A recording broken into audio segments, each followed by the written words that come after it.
সুপ্রভাত। আমি ভাবলাম আমার পুজোর ফুল তোলার আগে আমার পুজোর ফুল গাছগুলো আপনাদের সঙ্গে একটু শেয়ার করি। দেখুন, এখন তো প্রচুর পরিমাণে সাদা ফুল ফোটে, টগর ফুল ফোটে, আর এই ফুলগুলোর নাম আমি জানি না।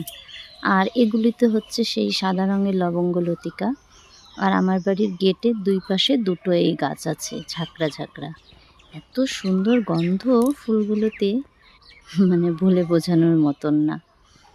তো যাই হোক, আর এপাশে দেখুন আমার বোগেনভেলিয়াটায় কত সুন্দর ফুল ফুটেছে। যদিও এবছর না একটু যত্নের অভাব হয়েছে, ও একটু অবহেলায় ছিল, না হলে আরও প্রচুর ফুল দিত। ওর বাবা একটু যত্ন কমই করেছে এবছর একে, সেই জন্য অবহেলায় ও তেমন ফুল কমিয়ে দিয়েছে। তবুও যা ফুল দিয়েছে প্রচুর, দেখতেও খুব সুন্দর লাগছে।